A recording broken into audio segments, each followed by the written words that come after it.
Welcome back to Action Figure Obsession. It's me, your old pal Avian and Loaded, your host here on the Avian and Loaded channel. And I was just looking around the workbench here, and suddenly it occurred to me, wouldn't it be interesting to have a team of comic-style Avengers making up kind of the team from the Avengers movies, the Marvel Cinematic Universe Avengers movies, most specifically the Avengers movie from 2012, Age of Ultron, and then what was the one before Endgame? Infinity War, Avengers Infinity War and Endgame, plus Civil War.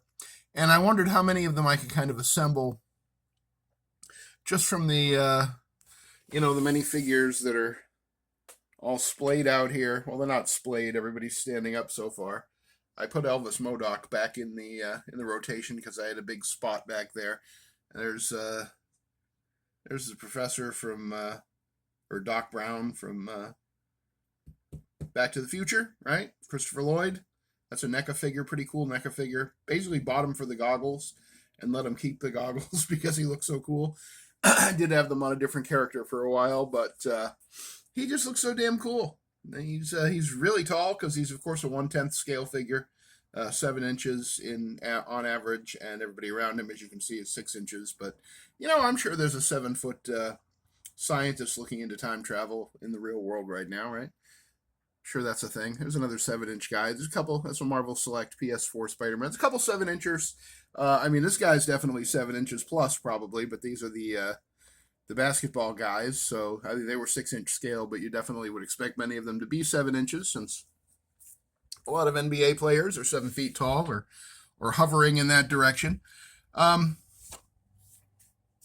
have no roadmap for this, but I have mentioned that I love the Avengers. To me, the Avengers are the heart and soul of the Marvel Comics universe, certainly. The Earth 616 Avengers, which obviously not all of these are. But it's interesting how the movies altered in the public consciousness, or created in the public consciousness, an idea of who is and isn't an Avenger, as opposed to the comics, where it's always been pretty clearly delineated, and you could always say who was and who was never an Avenger. Spider-Man flirted in the comics occasionally with the Avengers, joining the Avengers, or having a team up with the Avengers, but was never really an Avenger until Brian Michael Bendis's universe breaking comics that he wrote when he was writing Avengers. He kind of screwed up a lot of things with the Avengers, especially Spider-Man and Hawkeye and Daredevil and all kind of characters that he messed up or introduced into the Avengers that never should have been. Bendis's run on Avengers, I think it sold well at the time, but man, they were some shitty comics, and they were especially shitty Avengers comics. But anyway, that was probably the beginning, because I think those were long before the movies. Those were kind of maybe not too long before, but they certainly set the stage for you're going to be an Avenger, and you're going to be an Avenger, and you're going to be an Avenger, and you're going to be an Avenger, and you're an Avenger. Whereas I preferred, and maybe it's just my mental makeup, but I preferred a little more structure and a little more prestige to being to earning the right to be an Avenger, rather than Doctor Strange shows up in the middle of a battle and now he's an Avenger, and he's as much of an Avenger as Iron Man or Captain America or anybody else. So Spider-Man here, I don't really, even though I have the Retro 2017 Spider-Man in my primary Avengers display, which is not this, I don't mind that idea kind of broadly on a shelf with like 20 Avengers in it. Maybe Spider-Man showed up for the meeting. Maybe he somehow belongs to the team in the comics, sort of comic universe. There's my piece of Spider-Man right there. I've been having a serious love affair with him for the last few days. Maybe that's why he's so glossy. Next to Spider-Man is, of course, the Avengers Beyond Earth's Mightiest, 60 Years Beyond Earth's Mightiest 2023 Bruce Banner and Grey Hulk 2-pack, which was a magnificent set. That Grey Hulk is one of the best Hulks ever in the Marvel Legends line. I have 2 of them. because he came with 2 different heads, and I wanted to display both looks, and I wish I had bought a few more. I guess I bought 3 because I've got this Bruce Banner, and then I've got this Bruce Banner here, and I've got another Bruce Banner in my Hulk display. But now I'm thinking maybe I bought a loose Bruce Banner when I saw him cheap somewhere. That's possible. Maybe I got him on tax day. I'm not sure. I'm not sure why I have 3 Bruce Banners and 2 Gray Hulks. The Gray Hulk from that 2-pack. I also have a couple other Gray Hulks, but we're not talking about the Hulk. Well, I am talking about the Hulk in terms of the Avengers. The Hulk was not an Avenger for very long. He was an Avenger in the first issue. I think he quit in the second issue. And then he'd pop up from time to time, like around issue 100. And it might have been issue 100. Barry Windsor Smith drew a run of issues there, 3 or 4 issues. And the Hulk showed up in I think it was number 100 because it was like the anniversary issue, and all of the former Avengers showed up in that story, and the Hulk definitely was one of them. And Barry Windsor Smith's Hulk in that issue is something to see in Avengers Volume 1, number 100. Barry Windsor Smith later submitted a proposal to Marvel for a Hulk storyline that would have explained why Bruce Banner and the Hulk are and were the way they were and are. Marvel somehow rejected it, and yet supposedly the proposal ended up in someone else's hands, and some of the key ideas, like that Bruce Banner had been neglected and abused as a child, and the sort of psychological problems of the Hulk and the relationship between Hulk and Banner. All that stuff came from Barry Windsor Smith's initial proposal, and later on Barry actually published that storyline, and it was called Monsters. It was published by Fantagraphics Books, big hardcover story. It clearly is a Hulk story. Major Glenn Talbot is in it, and Thunderbolt Ross, and Bruce Banner, and the Hulk, and Rick Jones. Go and read it, and you'll see what I'm talking about. It's a much better storyline than anything Marvel ever published with the Hulk in it. And Marvel has done some okay Hulk stories, don't get me wrong. But, the Hulk is considered a foundational member of the Avengers in the MCU movies. And Mark Ruffalo was a fantastic Bruce Banner, absolutely fantastic. I mean, I liked all 3 actors that played Bruce Banner in all 3 of the Hulk movies and then the MCU movies. But I think that Mark Ruffalo is the best actor of the 3, and Mark Ruffalo is one of the best actors of our time. So he has kind of convinced me that the Hulk is a key part of the Avengers in a way that the comics never did. I mentioned in a previous video, but you may have not seen that one or you may have forgotten. To me, the Hulk never worked in the context of a superhero team until that scene in the first movie. After they've all been split up and gone their separate ways, and Loki has basically broken up the team and destroyed them all mentally, and then they find themselves back together in New York City. And Captain America says something to Bruce Banner about how he needs to get angry, and he goes, "That's my secret, Cap. I'm always angry." And he turns into the Hulk as if he could do it anytime he wants, because he has that sort of control over his anger that we saw him learning through all of the Hulk movies, at least the first 2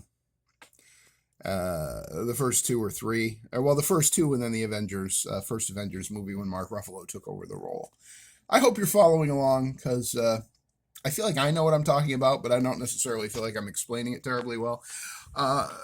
These characters, the ones who really were Avengers in the sense of appearing in most issues of the book or most storylines in the book here, are Iron Man, although this is Ultimate Iron Man, but I just put him in front because he's short, and it would make the shot work. Iron Man, I would say Black Widow off and on, but not as much as in the movies. Thor is a core Avenger. Captain America is a core Avenger. Iron Man is a core Avenger. Quicksilver, and unfortunately I don't have any comic Quicksilvers. I just have this movie Quicksilver. But this is just sort of about thinking out loud, not accuracy to the figures or the characters. He's representing Quicksilver here. He was a core Avenger for quite some time.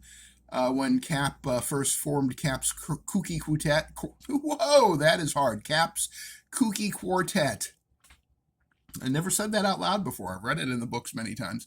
But that was when Thor and Iron Man and Giant Man and the Wasp all quit, and Captain America was left to rebuild the Avengers, and he brought in Quicksilver and the Scarlet Witch from the Brotherhood of Evil Mutants, because they were just poor, misunderstood evil mutants, and he wanted to turn them into superheroes. And the other member of Cap's Kooky Quartet was another villain at the time, Hawkeye, Maybe I'll leave him in here too. Hawkeye. Yep, knock everybody over, Hawkeye, because that's just what he does. He's a disruptor. He is a disruptor. Yeah. Okay, her feet have given way again, I see. Quicksilver. Let's see if I can get her feet to cooperate once more. Gotta be very, very ginger and very careful with Monica Rambeau. Monica Rambeau was in the Avengers for a while as well. I think during the Roger Stern era, maybe when she was Photon. I didn't read many of the Roger Stern, John Buscema Avengers comics. They were a little too, I mean, for me, and I realize a lot of people look at that era of the comic as just being one of the greatest runs of all time, and certainly you could do worse than John Buscema being inked by Tom Palmer. Tom Palmer, one of the probably 10 greatest comic book inkers, superhero comic book inkers, certainly of all time. But yeah, Photon was an Avenger for a good long time, I believe, as either as Photon or as Captain Marvel. Hawkeye was a core Avenger. Hawkeye, Quicksilver, and Cap, they're part of Cap's kooky quartet. We're only missing the Scarlet Witch. And they basically, the four of them were the Avengers for a while. After the initial first few issues where the team was established with, Captain America and Iron Man and Thor and Ant-Man and the Wasp. Did I mention them? Basically, Captain America replaced the Hulk when the Hulk quit. The Hulk quit like issue 2 and Captain America came in. In number 4, when they found him in the ice and thawed him out and brought him back, and he started moping around about his boy partner that died in World War II. And, it took like 35 years or so for Ed Brubaker to finally bring Bucky back from the dead, too. One of the miracles of modern Marvel Comics, by the way, that not only did Ed Brubaker and Steve Epting, I think, drew most of those stories. Not only did they bring back Bucky, a character whose death was, sacrosanct and a core part of Captain America's personality, but they did it really well, to the point where the Winter Soldier in both the movies and the comics is an essential and a great character. And I'm not just saying that because he has a metal robot arm. I mean, partially because he has a metal robot arm, and I have a thing for that, Deathlock and the Winter Soldier and Cable. And one time when somebody at work, I was talking about this at work one time years ago, about how I have a thing for characters with metal arms. And I mentioned, Deathlock and Cable and the Winter Soldier, very lovingly, passionately, because I feel very strongly about this. And a coworker of mine said, well, what about Forge? And I said, Forge has a Forge has a robot leg. Fuck Forge, I said really loud, probably louder than I should have in my place of employment. But, fuck Forge. Forge has a metal leg. Who gives a shit about that? I mean, Forge is okay. I don't mind Forge. But he's not in the metal arm, evil twin, clone, time traveler club like Cable and Winter Soldier. And who else was I? Deathlock. Yes, Deathlock. I mean, they're all time travelers in one way or another, right? The Winter Soldier was a time traveler because he was frozen and thawed out repeatedly. So, he's probably well over 100 years old now in the comics. And yet he seems to be about, 30, 32 maybe? But yeah, somebody like Star-Lord, he was never an Avenger in the comics. But the movies made him an Avenger. Doctor Strange was never an Avenger, really. The movies made him an Avenger. The movies made the people think of a lot of characters as Avengers that really weren't. And, that was okay for the big battle scene at the end of Avengers Endgame. I get it. It was a last stand for the human race, basically, against Thanos and his forces of evil. I don't mind it. But at the end of the day, while I was enthralled by those movies while they were new and they were in production and we were excitedly waiting for each new chapter and installment of those stories, especially when the Russo brothers were doing those movies. To me, the best Avengers movies are Civil War, which is a Captain America movie, but it's really an Avengers movie. Civil War, and then the 4 Avengers movies directed by Joss Whedon, the first 2, and then the second 2 directed by the Russo brothers, I believe. I have a great deal of affection and love for those even now. But I don't have too many of the figures from the movies because it just kind of wore off, and I got rid of most of my MCU figures. I still have my my Power and Glory worthy Captain America, my Chris Evans Captain America with Mjolnir. He's over there somewhere, but I'm not gonna I'm not going to break this shot because they all just look so pretty, don't they? Don't they look pretty? My little weird sort of Avengers mishmash that I just grabbed off the. Look at Black Widow back there. Hello, Natasha. I hope you're having a good day. Monica, always nice to see you. Love how beautiful that costume looks. They did a really nice job sculpting this figure. I just wish she could stand up. She probably needs a little kikis in her feet. Who doesn't need a little kikis in their feet? I could use some right now, especially in my right foot. Some kikis in my feet. I need some kikis in my feet. Yep. Okay. I guess we've worn this one out, right? Said about all there is to say. I could throw in old Tony Masters, right? Avengers villain. Turned into a woman for the MCU movies. Not really sure why that was, especially since the action figure came out long before the movie that she was in, a Black Widow movie, and it was incredibly obvious that that was a female figure. But yeah, a lot of people are upset about the whole Taskmaster thing and how it was handled in the MCU, like they wasted the character or whatever. I don't really care. You know, I don't care if they switch genders or races or whatever they do. I just want it to be a good character. And while Taskmaster, I don't know, is all that interesting a character in the comics other than that he has an interesting superpower. I don't know. I didn't think the character was that interesting in the Black Widow movie either. That Black Widow movie was, I absolutely adore Scarlett Johansson. I think she's one of the best actresses of our time, along with Mark Ruffalo. The two of them are two great performers, together and separately. That Black Widow movie, it felt like, they all got together and tried to make a movie, but they didn't really have a good idea for one. I think it's one of the few Marvel Cinematic Universe movies that I've never even tried to go back and watch a second time. And we waited and waited and waited for it because of COVID. Then they screwed Scarlett Johansson, out of the money that she was supposed to get for that movie by showing it on Disney Plus or whatever. I forget exactly how they did that, but my wife and I think we paid $20 or $30, whatever it was, to watch it in our living room while everybody was waiting to die of COVID. And I'm not sorry I saw it, but it just was not great. It was not great, and it was probably an early indicator that they had kind of lost the plot with the MCU movies, and I think they still have. Occasionally there's a really good TV show, like I thought the Hawkeye show was really good.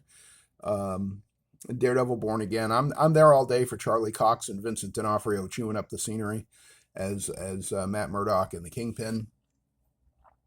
But there's really not a Marvel project right now, a live action Marvel project or even an animated one that I'm excited about. And it kind of makes me sad because I love Marvel. I love the Marvel universe. I love these characters passionately, most of them.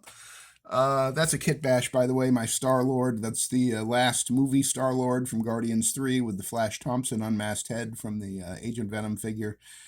Sort of my comic kit bash Star-Lord. That one work for you? I think he's okay. Never been a huge Guardians of the Galaxy guy. I don't even think I saw the third movie. I saw the first two and I enjoyed them. My wife loved them. Never really dug them in the comics. Even in the iteration, that first iteration with, Charlie 17 and everybody else, whoever Charlie was, that Martian guy or whatever he was in the original. You probably aren't even familiar with the fact that there's a Guardians of the Galaxy before Star-Lord and Gamora and Rocket and Groot and Drax. But there was a whole other team of Guardians of the Galaxy. I'm not even sure how they went from the initial team to the updated team. I know there was Abnett and Lanning wrote the some of the comics once Star-Lord and all those guys became the Guardians of the Galaxy, and I think maybe Michael Bendis or Michael Bendis may have written some of those stories as well. Not 100% sure. Don't care. Guardians of the Galaxy was always like a D-list, if not E or F list, Marvel superhero team. So it's kind of funny to me that those movies became as big as they were, probably just based on the talent and instincts of James Gunn. Speaking of which, if you haven't seen Peacemaker, see Peacemaker. Those 2 seasons are 2 of the best, most perfect seasons of superhero storytelling that I've ever seen. Absolutely fantastic. I never had any use for John Cena, not interested in professional wrestling, but his depiction of Christopher Smith as Peacemaker in those movies. Chef's kiss. Absolutely fantastic. The stories are fantastic. The fans suck. I was in a Reddit subreddit dedicated to Peacemaker, and boy, those people were watching that show for the wrong fucking reasons. You had a lot of really sort of right-wing nut jobs watching that show and rooting for the wrong guys. That's all I can tell you. Peacemaker was very clearly a show about living in a better world, not the world that those so-called fans wanted. And I had to quit that group because I just could not take their garbage that they were spewing out about what they thought the show should be, because it was the exact opposite of what the show should be, and the exact opposite, thankfully, of what the show was. I don't know how I got on to Peacemaker. I guess because I was talking about Guardians of the Galaxy and James Gunn, and I always got to go back and look at the roadmap. How the hell did I get here? Yeah, all right. We're at the 21-minute mark, so that'll do it for this edition of Action Figure Obsession. Thanks for stopping by and spending 21 minutes with me. I appreciate it. Please like, comment, subscribe, and share the video if you're so inclined. And I will see you on the next Action Figure